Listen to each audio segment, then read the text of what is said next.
This retrospective display showcases pieces representing innovations in felt making over recent decades. The narration is drawn from individual artist statements. Thank you to the artists for sharing their work and their stories.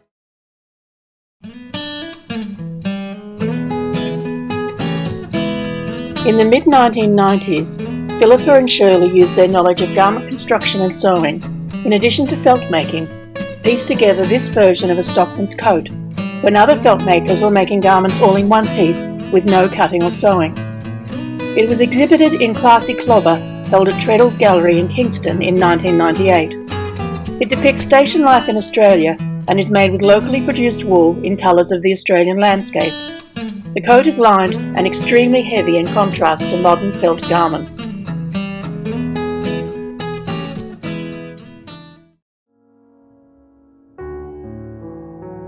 This jacket was made in 1993 with 27-micron dyed wool. The wool came from the Goulburn Wool Processors, one of only a few suppliers of dyed wool fibre at the time. My design was for a semi-tailored felt jacket with a wide shawl collar. Before felting with a bamboo blind, the dark green wool fibre was decorated with multicoloured motifs made by adding wool fibres I had dyed myself. The edge is finished with matching Thai silk fabric bias binding. This very warm jacket was created for a fashion parade at the Goulburn Regional Art Gallery.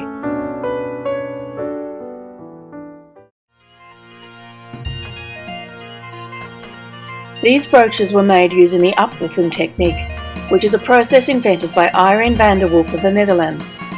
It is a way to create three-dimensional surface designs on wet felting. To create upwoofing, you introduce wool strips or pre-felt into the holes of a specialist mat which makes buds of felt. The buds create a unique bobble-like soft texture which can be used in brooches or articles of clothing. I've expanded on the upwoofing techniques by incorporating central design to the bobbles.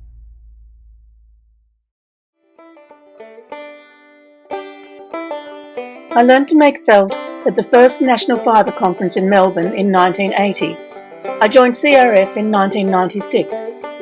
When Polly Sterling came to Canberra, I attended a workshop to learn to make Nuno felt. I made this Nuno vest in one piece, using silk fabric and wool. Small objects are trapped beneath the silk as an interesting design feature.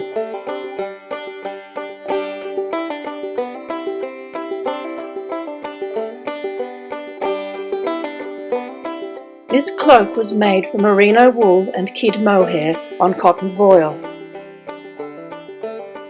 It was felted in 1998.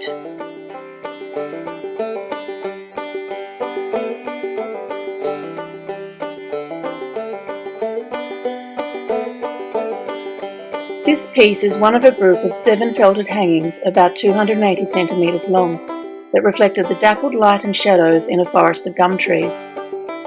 I first created this spiral felt technique in early 2004 and further developed it for this textile exhibition piece in 2008. This particular hanging combined various natural brown wool, alpaca, bamboo and silk fibres with natural coloured wool yarns that were felted, hand-spun and woven.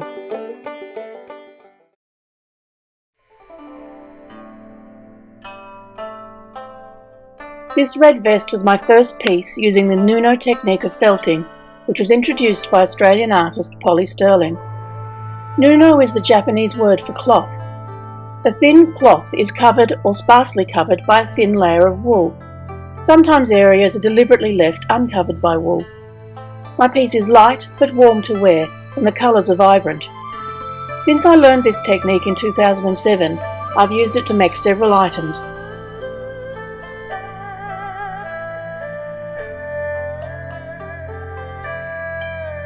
This hat was made using white alpaca fleece with a trim of Chinese brocade in a fan shape and stainless steel chopsticks.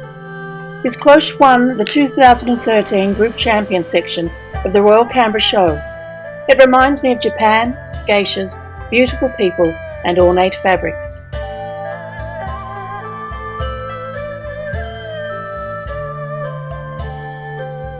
In 2014, I attended a workshop by felt artist Sachiko Kotaka, organised by CRF. I was introduced to the artist's techniques of otakiri and calamari felt. This reversible circular wrap is a pastiche of orakiri shapes resembling cinnabar crystals. Other techniques, including calamari, plaiting, weaving, and embellishing with glass beads, have also been incorporated.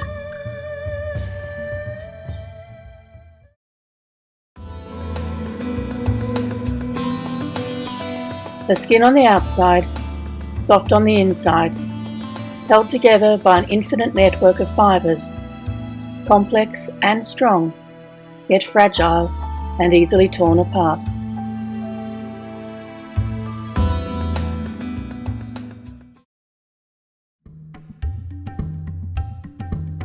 A quote from Martine van Zeulen, a felt maker and tutor from Western Australia.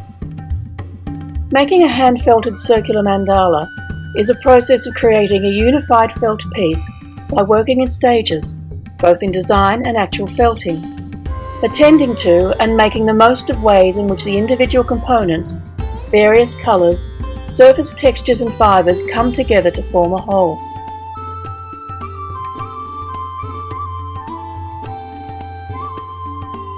This scarf was made in 2014 using a technique perfected by Leiko Yukiyama known as pine needle felt. The technique involves stripping fine slivers from wool roving and placing each piece into a design. The closer the pine needles, the denser the effect. In essence, it is drawing with wool. It is very free form and not anchored by fabric, which makes it very challenging to manage. It took 3 months to complete.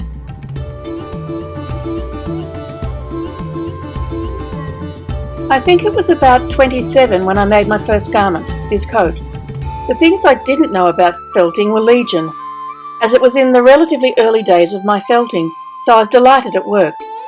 It became the centrepiece for a very small exhibition as Artist of the Month for Goulburn and District Arts and Crafts, now better known as Gallery on Track. Its construction involved cutting 5 metres of cheesecloth into random shapes, felting it with merino wool and embellishing with other fibres.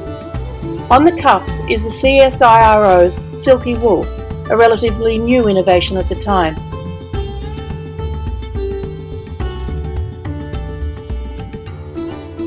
I made this garment in a workshop taught by Fiona Duffy. The whole garment was felted in one piece on white patch silk. The jacket shows the application of many skills, including the unique way of laying out the merino wool to provide stretch over the bust line, use of pre-felts in design, and the use of Japanese ink in brushstrokes over the completely finished jacket.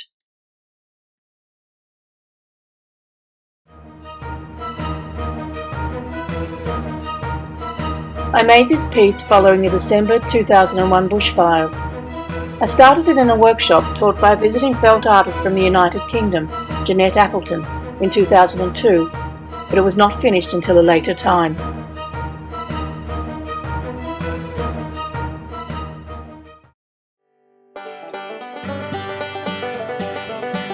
Molly the sheep is made from hand-dyed and felted wool, which has been cut into strips. Rug hooking techniques have been used to create this entry for an exhibition at the CSIRO.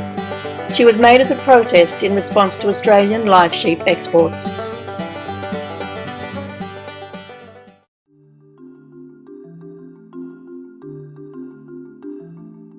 An anemone's symbiotic relationship with green algae, an exchange of oxygen and energy for protein and sunlight.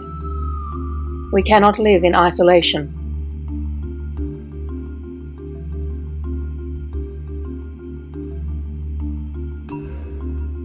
This scarf is one of a series of minimal soft merino scarves made in 2013 with pre-dyed needle felt. I made these thin scarves in various colours with a 3-dimensional pleated structure. I first shibori dyed some of the needle felted strips prior to felting them together.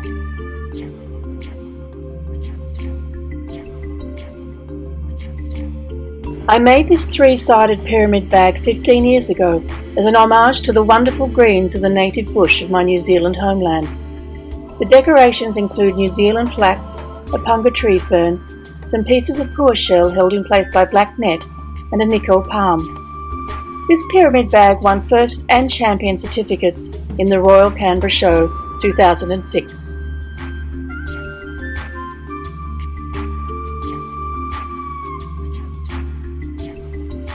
This is an experimental piece made using a large French knitting implement. The coil was stuffed with pre-felts and wool tops, and the coils stitched into position.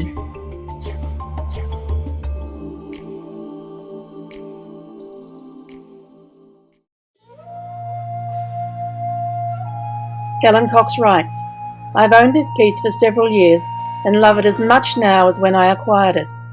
There are many talented feltmakers in this group. I proposed this piece for the retrospective because I think it deserves another showing. It is unique and striking and is a timeless piece in my wardrobe."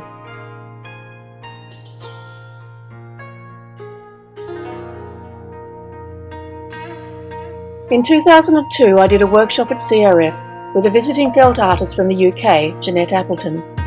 She taught us various techniques for the surface decoration of our felt, including cutting up different coloured pieces of pre-felt and joining them together like patchwork with different types of thread and wool and yarn. Some of the samples were so fabulous, I framed them.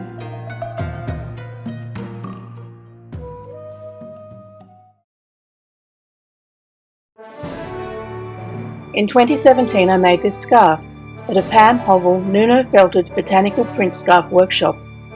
I used a dye that represented Australia, and I used only native plant leaves as my pattern. At the time of making the scarf, I lived in hope that one day the rules stopping New Zealanders from becoming Australian citizens would change.